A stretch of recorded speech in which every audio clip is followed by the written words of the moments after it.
Ladies and gentlemen, welcome back to the ASEAN Data Science Explorer National Finals 2024 Malaysia. We will now continue the team presentation with Team Beyond Dream from University Tunku Abdul Rahman.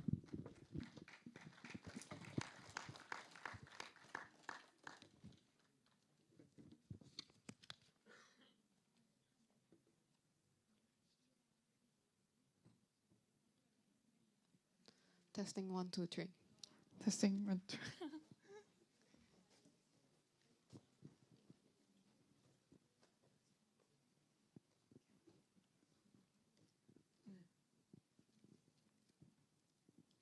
So, good morning, everyone. We are Beyond Dream team from University Tunku Abdul Rahman. I'm Seeing. I'm Ying-Sin. So, today our presentation title is Cardiovascular Epidemic in ASEAN, Analyzing Mortality Trends and Sustainable Solutions. So, the SDG that we will address in this presentation is Goal 3, Good Health and Well-Being. So, according to World Heart Federation, over the past 3 decades, the mortality rate from non-communicable disease has increased by 58%. Before we dive deeper, let us clarify what is non-communicable diseases. So, non-communicable diseases, also called as chronic diseases, there's a long-lasting illness caused by a mix of genetic, biological, environmental, and lifestyle factors. So the main type of NCDs include cardiovascular diseases, cancer, chronic respiratory diseases, and also diabetes. So according to World Heart Federation, CVD has causes almost 1/3 of all deaths in Southeast Asia, resulting in 4 million deaths annually. As you can see in the chart, the mortality of CVD which shown in blue, is the leading cause of death in most ASEAN countries, compared to cancer, chronic respiratory disease, and also diabetes. Next, let us move on to this chart. This is the total cardiovascular death in the ASEAN countries. So we can see that the total cardiovascular death have increased from 900,000 in the year of 2000 to 1.5 million in the 2019. So one of the factors that contributing to this higher mortality rate is because most of the ASEAN countries are classified as either lower middle countries or upper middle income countries. So in low and middle income countries, the impact of CVD is particularly severe because there are lack of a primary health care, so that it's hard to making it to early detection and treatment for CVD risk factors. So as a result, late detection is common, so the diseases are often diagnosed too late, so that it resulting in higher mortality rates at a younger age. Next, we can see that from this chart, the mortality rate for male in most ASEAN countries is slightly higher than women. While CVD is a major risk for both men and women, but men are at a higher risk due to difference in hormones, cholesterol build-up, body fat distribution, and stress responses. So in order to lower down the overall death rate, it's recommended that individuals get a personalized risk assessment and also consult a cardiologist. So in order to address this issue, we have proposed a mobile apps as a solution. So now I would like to pass it over to my teammate Ying-Sin to introduce our mobile apps. So our solution is actually the mobile app is designed and focused based on the target 3.4. Yeah, so which is by 2030 to reduce by 1/3 premature mortality from the non-communicable disease through prevention and treatment and promote the mental health and well-being. So the high and increasing mortality rates from the CVD directly affecting this goal. So addressing the CVD can significantly contribute to reduce the premature mortality from the NCDs. So the objective of this mobile app, the solution, is to create the health program to meet the specific needs for both genders and to allocate the health resource to improve the medical research to develop the treatments specific to each gender, to lower the death rates, to address the social and economic effects, and to achieve the international health goals. So by focusing on the death rates for men and women, the public health officials and the policymakers can create a better strategies to fight the cardiovascular disease and improve the health for everyone. So the recommendation of our mobile app is to design to help the user to manage and reduce their risk of CVD by provide the personalized health information and track the health metrics and encourage the lifestyle changes. So this is basically how is our app will be look like. So the user can register with their details and create an account. So also the user profile, yeah, and the user is able to check in their daily health with the blood pressure, weight, and cholesterol level, and all that. Yeah, so there are also the risk assessment calculation will be provided, and along with the health recommendations down here, there are also a weekly health dashboard provide to the user so that they can view how is their health been in a week last week. So there are also exclusive health tips for the user, and there are also the task reminders to remind the user to take the medicine. Yeah, so this is all from our presentation.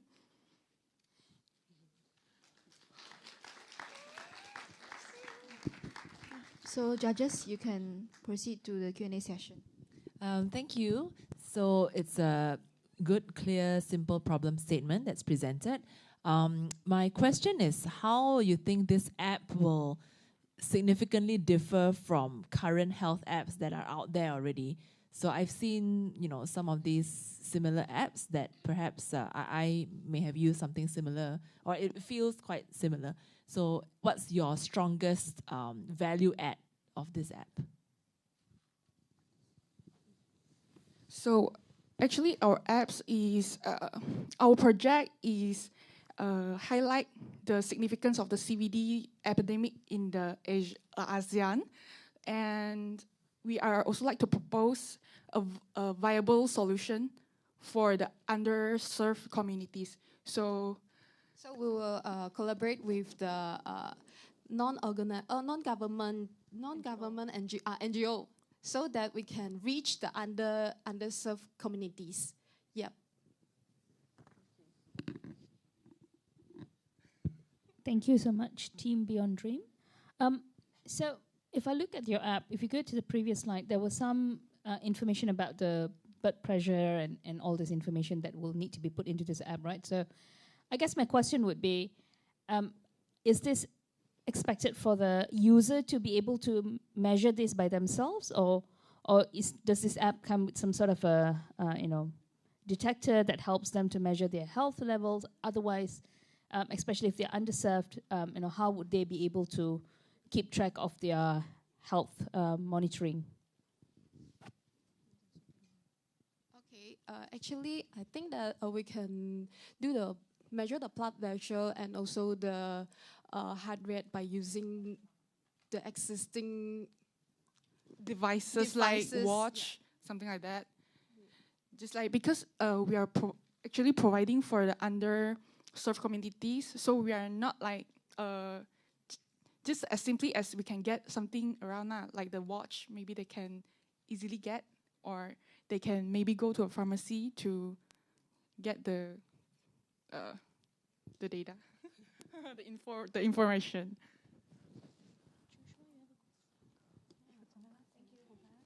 Yep, so maybe last one from me. So I think I agree that this is quite a big problem. So even in my own network of friends, recently I have two friends that actually passed away because of this as well. But I think one of the major things that they faced was there wasn't enough awareness in their own life that they had to be aware of. Like, they had to exercise more, they had to eat healthier, and then both of them are like startup founders.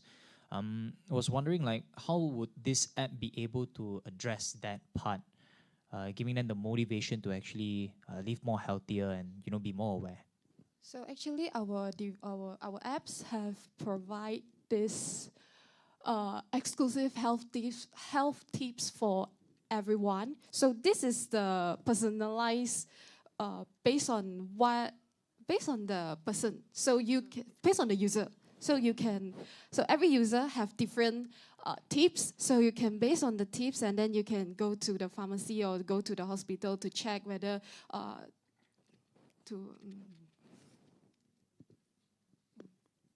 Okay, yeah, thanks. That's all. All right, yeah, I think that's all from me as well. Thank you. Thank you. Thank you, Team Beyond Dream.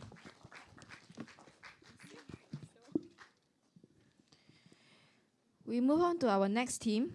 Team Hive A1910 from Monash University, Malaysia and Hero Watt University, Malaysia.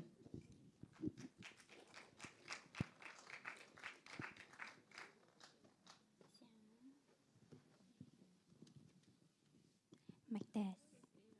Mic test, mic test.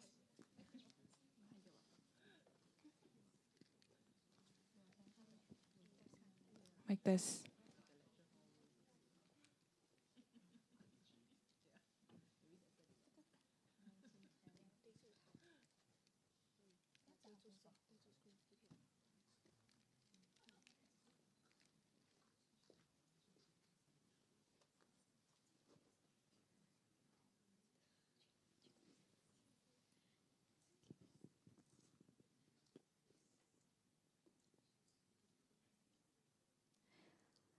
If our ASEAN agricultural leader by GDP, which is Indonesia, faces challenges with 90% of its farmland being unsustainable, what about the rest in the region then? ASEAN agriculture emits around 60% of greenhouse gases, which cause climate change. And climate hazards are affecting ASEAN agriculture as reported by our policymakers. With this consistent downward trend annual yield growth, around 40% of our region's workforce, which is farmers, would be impacted, and we would be a step closer to food shortage. Now, let's find out why through Wong's story, our Vietnamese farmers. Like any other ASEAN farmers, Wong tend to unnecessarily overuse around 823 pesticides per cycle. And this means around 3 months of his salary. Keep in mind, this is just spending on pesticides and not any other inputs. While we look at these correlation plots, it clearly says that spraying more pesticide doesn't mean more yield growth. Now, this gives us a moment of pause to think, why do farmers persist to farm in such an unsustainable way while it's neither improving his yield nor livelihood? All this is due to information gap. To further understand about the information gap that farmers face, we have to first understand what Wong and any other farmers have to go through to obtain information. From the first bar chart, we can clearly see that ASEAN farmers, we rely most on NGO and associations as the source of information.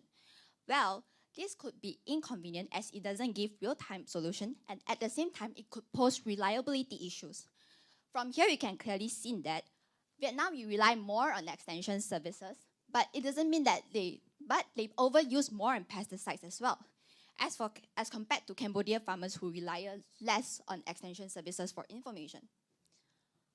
Low digital skills also limits rural farmers from obtaining information. Aside from Brunei, Malaysia, and Singapore, around 60% of ASEAN member states' populations resides in rural areas. And what this means, limited access to digital trainings and resources. Now we can first look at the bar chart. Despite average around 83.3% of internet penetration rate in ASEAN, looking at these box plots, we can clearly see that when a nation has greater rural population, it will have generally much lower digital skills.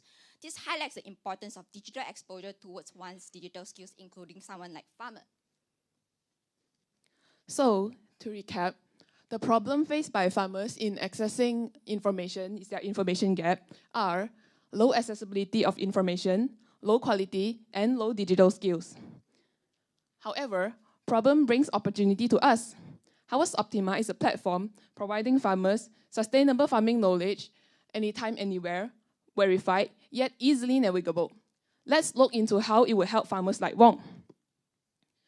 Whenever Wong faces a challenge, he can go to the advisor board to get his instant farming advice, or to the Ask Other forums to get verified solution. Harvest Optima is also easily navigable. Wong only need one step, that is, to select his farm area on the map, Then he will get his personalized integrated pest management guide ready. Harvest Optima also emphasizes precision.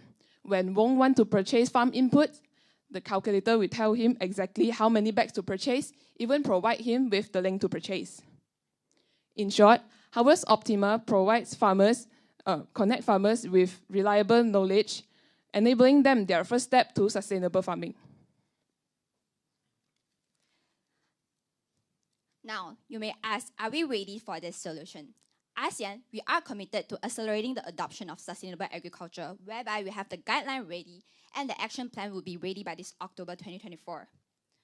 National level-wise, 5 ASEAN member states show strong emphasis of integrating sustainable and climate-resilient agriculture as part of their strategic plan for agriculture. And 2 ASEAN member states, which is Malaysia and Thai, we are digitally ready to adopt such technological solution. To reaffirm you is that our solution is feasible, scalable, sustainable, where we are looking into 4 revenue streams to power this solution, and it will impact around 65% of ASEAN smallholder farmers. This is the implementation timeline that we are looking into. For the first 2 years, we will focus on product building and conducting pilot testing. And after that, we'll do product launching and national expansion in Malaysia and Thai. And 3 years after, then we'll only consider regional expansion in Indonesia and Vietnam. This will only be made available with the partnerships of following organizations, which includes ASEAN Foundation and SAP. Our solutions aligns with ASEAN blueprints and UN SDG targets. With that, by 2030, Harvest Optima, we hope that every farmers who work with us, we double their yield and farming income. And together, we'll build a food secure ASEAN. Thank you. We open the floor to Q&A session.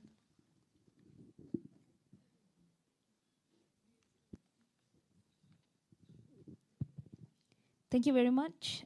Team Hive A1910, we had an internal conversation what the numbers mean, but that's outside of this. I really like the idea because I think as a nation, as a region, we are very much focused on agriculture for our own food security. So obviously this is definitely a way forward. But how do you see the uptake of your app with the farmers? Because how would farmers, especially as you said, they have digital awareness and digital skills. So how would farmers even know about this app? How would they use it? And have you thought about language bridge as well? Because not all of these farmers are literate. So there's also the challenge of illiteracy. And how would you navigate those challenges? Thank you. Okay, thanks for your questions. So in your questions, basically, I think we'll look into how we will reach out to the farmers, and second is how we design our app. So the designing part, I'll pass on to her. In terms of outreaching, how we would reach out to them, basically is to understand social behaviors of our farmers, like who they trust the most to reach out to information. From our slides just now, we can see that they clearly relies more on NGO, farming associations, and farming cooperatives for information and services. That's why for these solutions, we plan to work with these NGOs and cooperatives to reach out to farmers. And in terms of designing, I'll pass to Vichy. In terms of the app designing part, we consider the digital literacy and literacy level of the farmers. That's why we, instead of having the traditional way of interacting with the interface, the chatbot with text, we incorporate voice input-output so that they do not require less digital skill. Other than that, we also consider the app to easily navigable. Hence, instead of wanting the farmers to input the farm area and then the crop type one by one, which is manual, error-prone and tedious, we have the farmers only need to draw their area on the map. Then they will immediately get the things personalized to them. So that's more logical for their use. Yeah, and this is made available with the satellite imagery technology.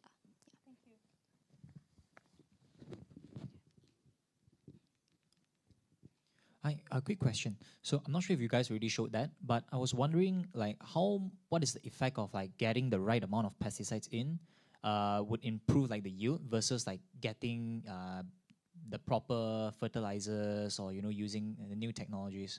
Like, what's the importance of having the right amount of pesticides? Okay, thanks for these questions. It's important to have the right amount of pesticides. When you overuse it, actually you will deteriorate the nutrients in the soil. And this, in the long run, it makes farmers need to use much more pesticides to farm better and improve the yield. So now what we are encouraging is to farm with the right amount, and in the long run, it helps farming easier, where actually when we look into sustainable agriculture, the main important step is to prepare the soil, to work towards the soil health. And when we look into research, when we get soil health ready, around 50% of our agriculture would be sustainable. That's why we want to farm in the right amount. Follow-up question, like comparing this to the right amount of fertilizers or the right fertilizers to use, which one is more important? Because I've also have like startup founders that are also working in this field, mentioning like a lot of the times they actually get the wrong type of fertilizers for their crop as well. And this is also a big blow to their yield count. So what's like, which one? Yeah. Both are equally important. That's why our app we include both, where we specify what's the amount, and we also recommend what is the specific fertilizers they have to use. For instance, here a bit more theoretical, like for instance, is it you have to use more on urea fertilizers or TSP or MOP? Like, can get it. Like, both are equally important. Thank you.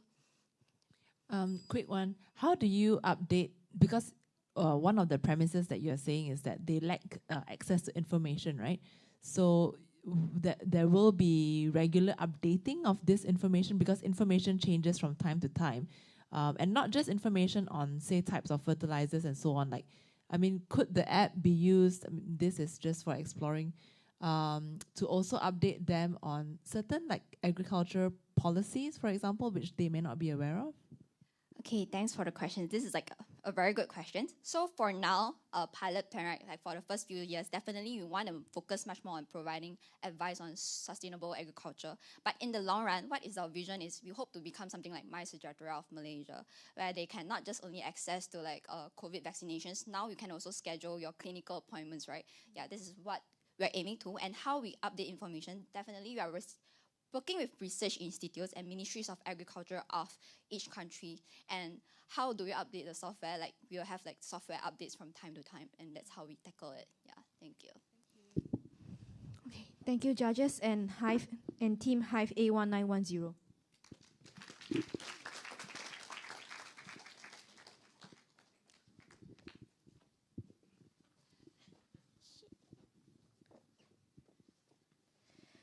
Next, I would like to invite Team 012 from Hero Watt University, Malaysia and University Malaya.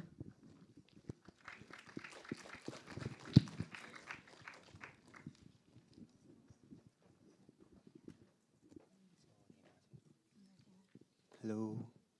Hello.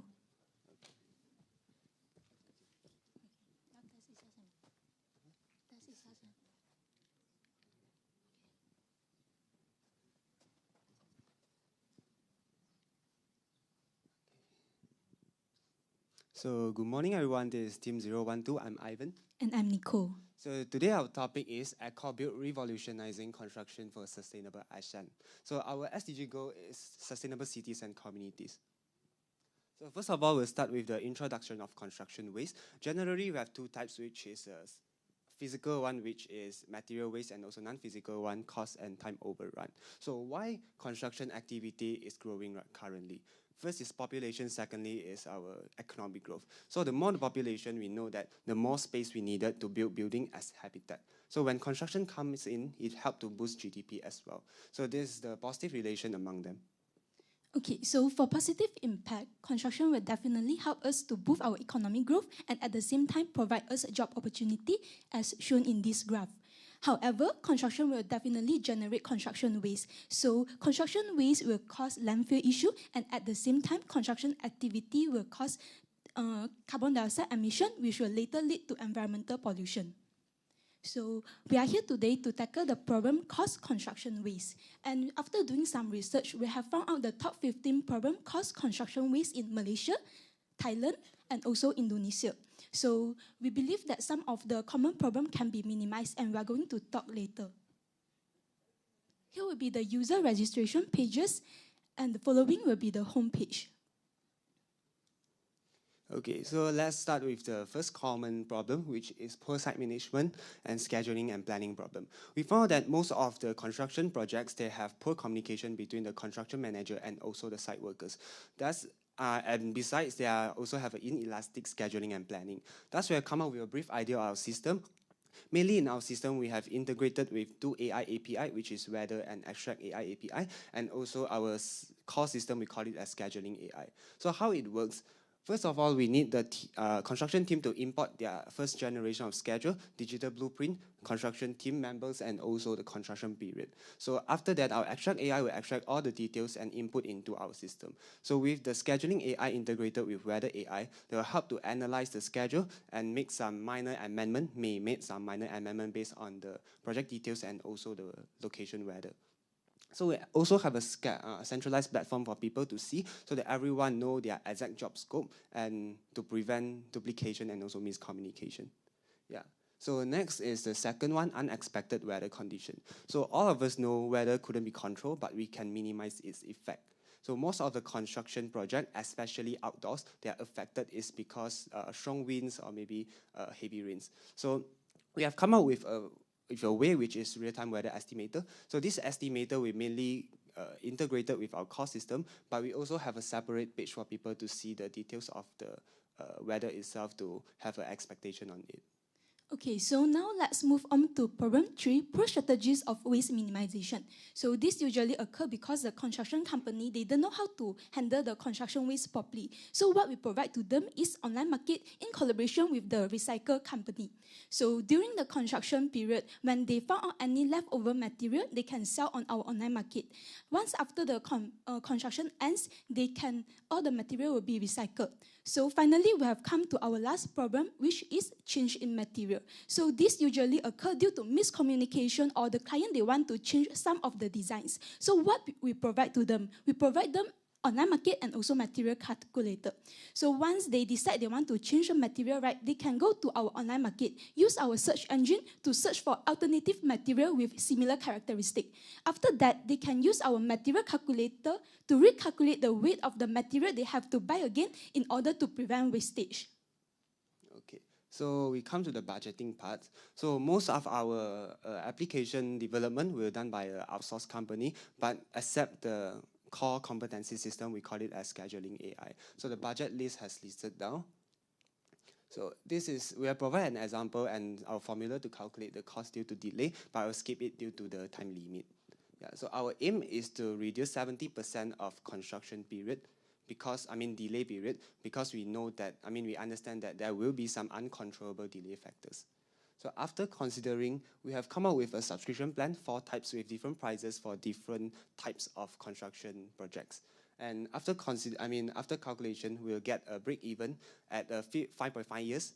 Instead of the 4th year, we have some miscalculation. And starting for 5.5 years, we start to earn a revenue, net profit at 8,000 plus per year average. Okay, so now we have come to the implementation plan. So for the first 1.5 year, we will develop our apps. And the following 6 months, we will start for the user testing. After that, for the 6 months, we will gather the feedback. If let's say all the feedback is overall very positive, then we will start to expand our use of this application to other ASEAN countries.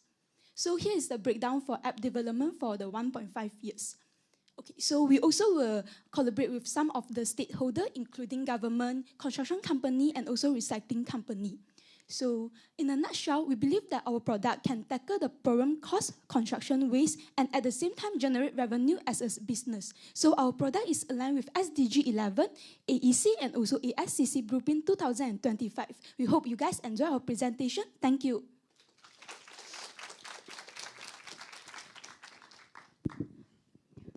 Judges, you may ask questions. Hi, nice to meet you guys. So very interesting. So my father is actually a civil engineer. So I think I also hear a lot of these problems whenever he's home talking about it. From how I see it, I think even with your own app, there's actually multiple businesses within what you're suggesting itself. There are startups that are working on each verticals, and each by itself is actually quite complicated to achieve by itself alone already. So I was wondering, do you guys have a focus out of all these 4? Which is the main thing that you guys are trying to push? Okay, so thank you for your question. So basically, we will start to, our main focus is the scheduling and the poor site management. You can help me to ask. Yeah, so which is the first problem, because that is the largest problem that the construction usually face. And we also focusing on that so that our core competency system, which is the scheduling AI, is a solution for that as well. Yeah, so we are listed down at the budget list that the specific specialists that we need, like BIM specialists, AI engineering, some consultant, construction consultant as well, as the core team to generate, to come out to produce the scheduling AI itself. Yeah.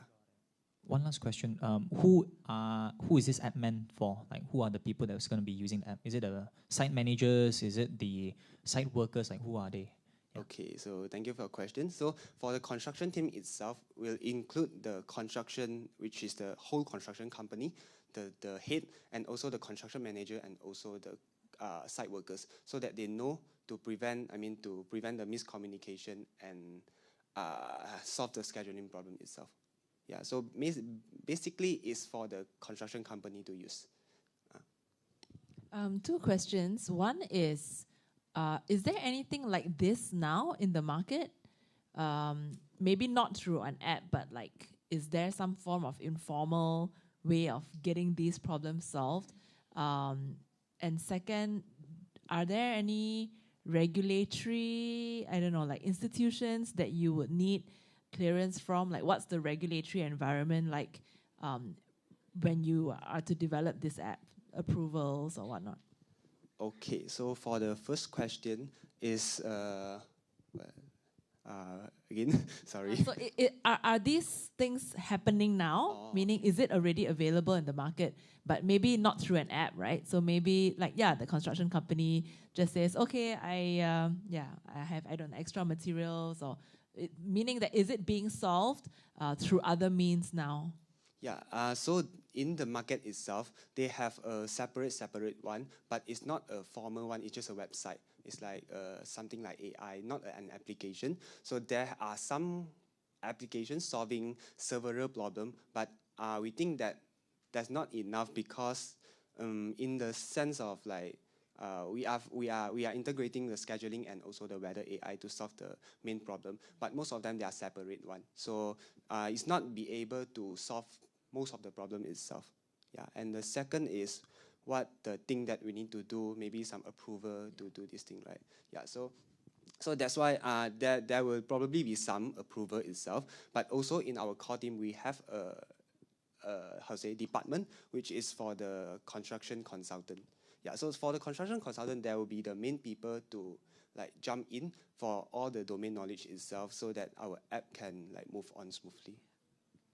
All right, thank you. Thank you very much. Is there any more? Okay. Thank you.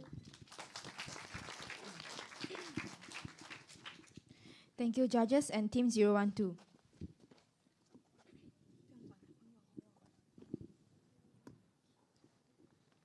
Next, I would like to invite Team Incognito Duck from University Technical Malaysia Melaka.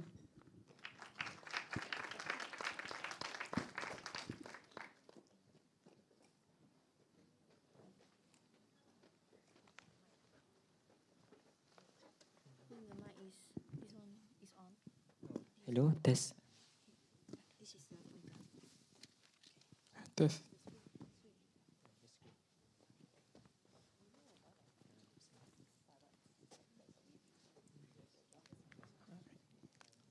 Okay. Hello, good morning everyone. My name is Mark Simon, and this is my friend Aris Kanda. So we're from University Technical Malaysia Melaka. So today we're presenting our idea with a title, Empowering Disaster Response Through Analytics and Rescue Collaboration.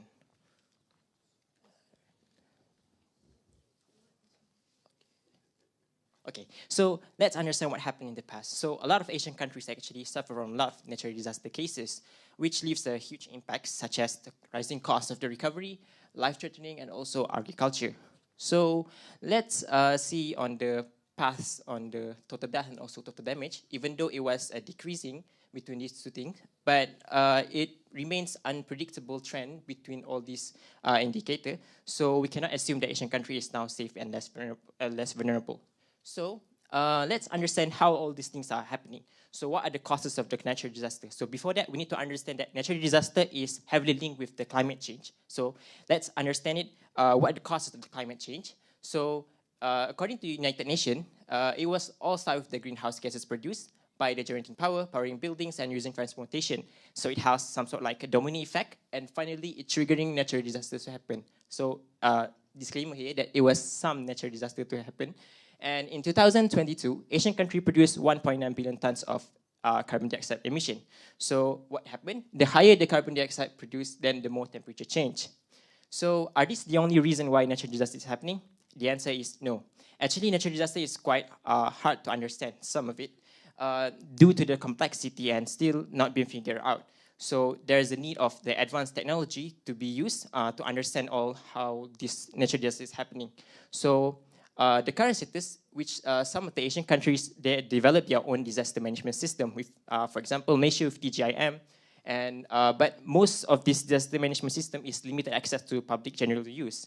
So there's a few improvements suggested in ARMOR, which is I want to highlight the improving the information and technology use and community-based strategy.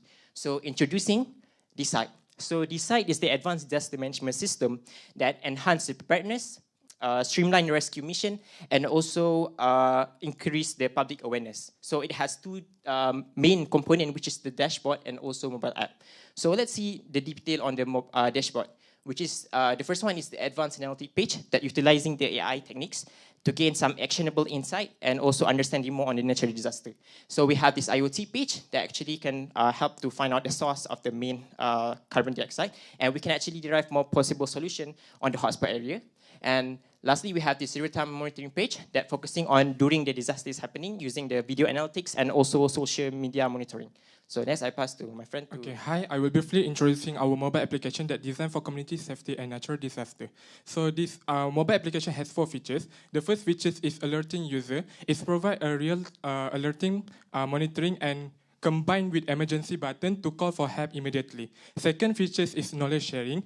It's leveraging a large language model, LLM. It's vital sharing guides through an audio within Oyen AI. Next is community engagement features. These features allow users to report news through Twitter for a communal support surrounding by them. And last but not least is reward page, volunteer registration, and these features allow users to register themselves as volunteer and earn a reward by contributing in any activity that are provided. In a summary, these applications are powered by Oyen AI, LLM, and it enhances the community safety and natural disaster preparedness. Next, we move into the implementation phase. We need to create the dashboard development and mobile apps development. Then we need to partnership with the government organization and non-government organization. This is to find a strong funding. Then we need to collaborate with the experts such as data scientists, geologists, and meteorologists. This is to ensure our systems are ready to be used and fully work. Next, we are making an early deployment in Malaysia first before we further do into any other Asian country. Then we need to measure and maintain the system to ensure that there is minimalized error. Then we need to expand the system to any other Asian country, and they can integrate the system and they can use it. Next, we need to see on the 4 KPI. First KPI, we need to see on the accuracy and coverage. This is how we identify the location accurately and being identified to make sure that the life of people can be mitigated. Next, we need to see on the collaboration. This is how we are.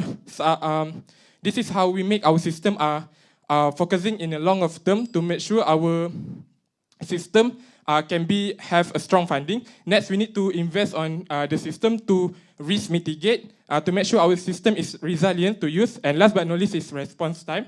This is to ensure the system is in a faster recovery and a shortened time response.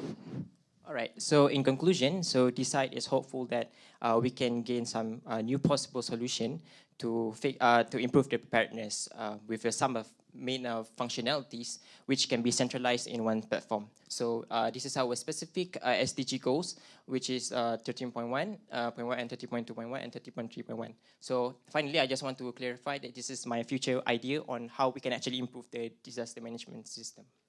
Thank you.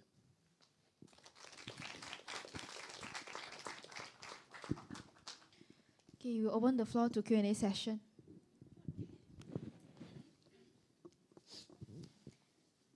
Thank you very much, Team Incognito Doug. So this app is meant for communities who are living in a disaster-prone area, right? Yes. So does your app also take into consideration if they could also use this app to map their family members? So for example, Yes. Yes, could you explain that a little bit? For example, in the mobile app, there is a function that we can actually select the location. So we can actually see what happened on the map. So I have been put out this some sort of like isometric design. So we can actually see which area is impacted by the natural disaster. And we also have this cat can help you. Okay. Right. Yeah. So what I was also asking is if they could also, say, for example, log in, say, family members' numbers into a system, so that they could also say whether they are in anywhere in the vicinity of this incidences happening, so that they could, maybe pre-alert or pre-warn, yes. family and friends. Okay, so they can actually add their family members, then they can actually see the impacted area. And then the notification will actually tells what happens on that particular area. All right. And does your system also have a pre-alert? So that means even before something's happening, it could already give you a pre-alert, that something like that is going to be happening, say in another 72 hours, 48 hours. Yes. Okay. And awesome. it was linked with the dashboard. Dashboard. Okay, thank you. Can you help us visualize it a little bit, right? So this is targeted in ASEAN. Not all countries in ASEAN will have the same sorts of natural disasters. Yes. Can you list what you expect to be the most common natural disasters that will be reported by the community in ASEAN countries? And then secondly, this is more community driven, right? Yes. So where do existing government, like in Malaysia we have NATMA, how do they fit into the equation? Okay, so I answer the second question first. Okay, so for example, NATMA, right? NATMA already developed their own one called the DJIM, right? But there's some sort like their own phase, which is some sort like before disaster is happening, and then during and after that they have their own cycle. But my system is more on to integrate and enhance the weaknesses because they're only focusing on the dashboard only. So we have this collaborate with these local people that can gain some kind of information, and also I have this using the the AI techniques, which more understanding the complexity of this. I don't see this in on the NATMA. Okay, so the common ones that you're expecting in ASEAN, common natural disasters disaster. that would be reported. Maybe flood, heat waves, and maybe earthquake. Earthquake is quite for Indonesia. So one more question for your system, right? Is the usage more towards collecting data so that you can create more accurate prediction, or is it used more towards informing people that there's a disaster coming? We are collecting the data. So that would be the main yes. event. Okay. Judges, you still have 30 seconds. Do you need to ask extra questions? Very good, thank you. Yeah, Okay, thank you. Thanks.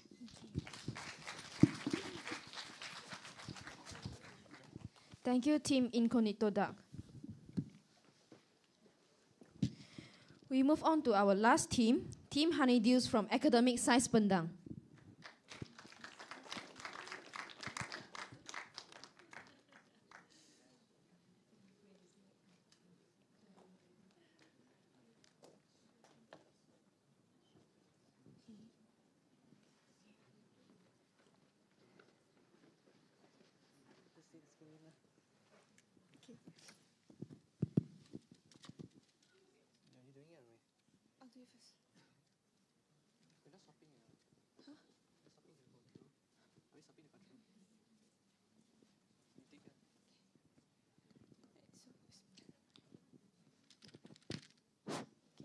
So, before we start, I would like to ask a question. How many can $42.377 billion can buy? Like, as in, how many houses? You know? Okay, so, well, actually, $42.377 billion can actually buy, like example, in Philippines, almost 800,000 houses. I would like to highlight that 42.377 billion is actually a very important figure in our presentation. So keep that in mind. Hello and Assalamualaikum to everyone in this hall and to the our honorable judges. My name is Nur Kaisara Balkis binti Muhammad Faizal. And my name is Dokation, and we are from Academy Science Pendang. And today we will be presenting our problem statement about investigating flood and flood-prone areas, improvising the adaptation, and also treating decontaminated water due to natural disasters. Moving on. So, why you may be asking, why floods? What's so interesting about floods, and what does it have anything to do with the question from earlier? Well, one little information for you all. Do you know all 10 ASEAN countries' annual flood water is literally can fill 98% of Mount Janu all the way in Nepal? And Mount Janu's volume is 8.1 multiplied 10 to the power of 11 meter cube. That's just big. Alright, so moving on. As of last year, almost 90 million people are affected by all natural disasters, and flood, as we can see here, is accounting to almost 40% of all recorded cases. And the global damage cost for all natural disasters as of 2023 is $203 billion. And floods itself, as you may expect, costs $42.37 billion. Okay, so we going back to ASEAN region countries. That is, flooding, as you can see here, is still the most prominent natural disasters, even in ASEAN, and still is the most costly in terms of repairing. And as you can see here, out of 1,211 reported cases, flood is still majorly been reported. And as you can see in the weekly disasters update for the regional tally, 87.7 thousand people are affected. Alright, so let's scope out a little bit. Ranking 4th out of 6 natural disasters, it has done 20.4 billion US dollars of damage. And as you can see, these are the list of negative impacts of floods. For example, soil erosion and contaminated water sources. So, countries that are slums and very much prone to natural disasters will have the most people affected. Why? It's probably because of the absence of the institutional framework and the lack of an early warning system. So, as you can see, we are talking about agriculture sectors. What does it have anything to do with floods? Well, floods accounting to 90 billion of cost damage, which is actually 44% from the global cost damage of natural disasters. That's a very huge number. It also takes farmers a very long time to recover, both physically and mentally. Some dwellers also are impacted in terms of health because of unclean water due to the lack of sanitation facilities and bad waste management. And as you can see here in the pie chart, most of them obtain their daily water from public taps, and not even 1% of them have purifiers, which is bad. So you may be asking, what are our recommendations? Well, I present to you TFE and also Risk Ready app.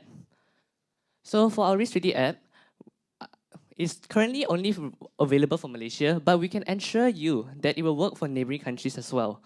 And I would like to highlight that it can collect data, which for now would be private for safety reasons, and predict the next upcoming flood. Now onto TFE. This is the working flow for TFE, and I will be explaining more onto the layers in the next slide. Overflowing water from rivers and ponds will enter TFE, and TFE will filterize the water and put it into some specific designed areas. And for TFE, this is the 4 layers: primary filter, chlorine dioxide, filterization with reverse osmosis, and lastly, holding tanks. The holding tanks would be around a badminton court size. Now, after some rough estimations, it totaled up to $18.76 million for one unit of TFE. And by adding all 3 layers, it totals up to $18.8 million. And you may be asking, it's a little bit too expensive, isn't it? But comparing it to the average cost of losses to flood, which is $42.377 billion, it will total up to, we can at least buy 2,254 TFE units, which is enough to provide 225 per country for ASEAN region. And for our challenges and migrations, I would like to highlight geographical areas, because in different terrains, in different places, there will be different terrains. So we would be focusing more on 2 frequently flooding areas. And for our strategy, implementation strategy, we'll be collabing with GPS. Around 5 months, we'll be planning and contracting, and in around 1 to 2 years, we will be running and reviewing what needs to be improved. All right, so what do we envision to bring from these recommendations? So we focus on improving adaptation to natural disasters, reduce agricultural loss and infrastructure loss, and reduce costs to repair from all of these disasters. And these are our goals from our recommendations, and these are the goals that support our idea. idea. That's all from us. Thank you for listening. Thank you for boring me your ears. Now, we would like to ask is there any questions on the floor? Hi, thanks for the presentation. Quick question. I think I also agree that when it comes to floods, maybe a digital solution might not be the most effective one. Something physical, like what you mentioned, like the TFE, right? Might be an actual solution. Can you share more about the effectiveness? Like, how well is it going to be preventing floods? Well, for our idea, TFE would be like those sewer drain system, but there will be like some specific holes that can be opened during a flood. That's for city-wise. But for normally, flood happens because of overflowing rivers, overflowing ponds. And because of that, water will flow through the pipes, which I mentioned just now, and it will enter TFE. So TFE will go through its filterization and stuff, which wouldn't take too long because it would take a specific amount of time for a specific volume of it. And afterwards, when a specific volume of water enters TFE, it will stop and then go through its filterization. Once level 1 is finished, water will go into level 2. And because of that, new water can enter the first layer. And then the cycle repeats until all the water is purified into the holding tanks. I hope that answers your question. Got it. Maybe one more follow-up saying, do you have any number you can show, like how fast it can prevent, or is this something that has already been done in like real life? We took some implementations from Smart Tunnel in Selangor. It's almost the same. We almost took the same idea, but instead of letting car pass by like in tunnels, we are purifying the water to give it to those that in need, especially those people that just had to go through floods. They don't have clean water anymore, so we will be providing the water to them instead of letting car passes through from Smart Tunnels. But it will be almost the same effectiveness as Smart Tunnel, maybe even better. How large are these TFEs? Who will pay for them? And yeah, how many would you expect to deploy, and where? So are these where you're going to place them? The flood displacement centers, like where would they be placed? All right, for the flood displacement centers, they will be, of course, on ground, while the TFE would be underground. How are we expecting to pay? We hope that due to the fact that it also costs a ton of money for government that needs to pay up after a flood does happen. We hope that we can collab with the government and ask them for the money needed to build TFE in some specific places. And what was the first question again? Like the one? How large it is? Okay, so how large is it? Because of the bottom, which is the holding tanks, it consists of around 4 badminton courts.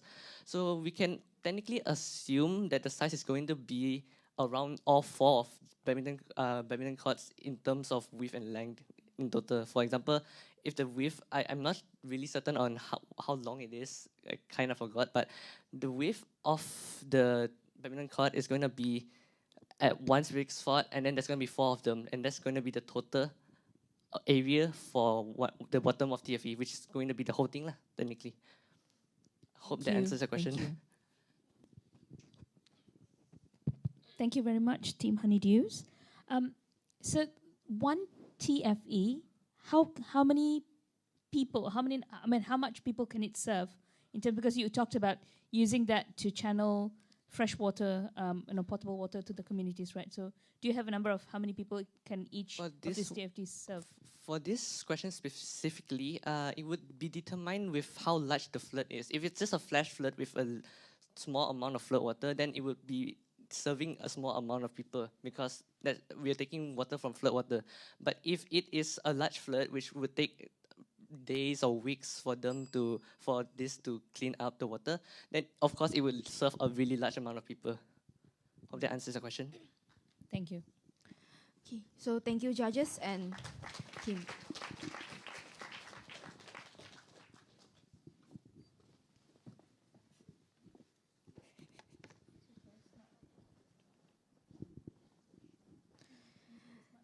Thank you to all teams for your wonderful, insightful presentations. It can't be easy for the judges as they evaluate the team presentations to identify our top 3 winners for today's final. So we now invite all of the audience to have lunch, which is scattered outside the cinema.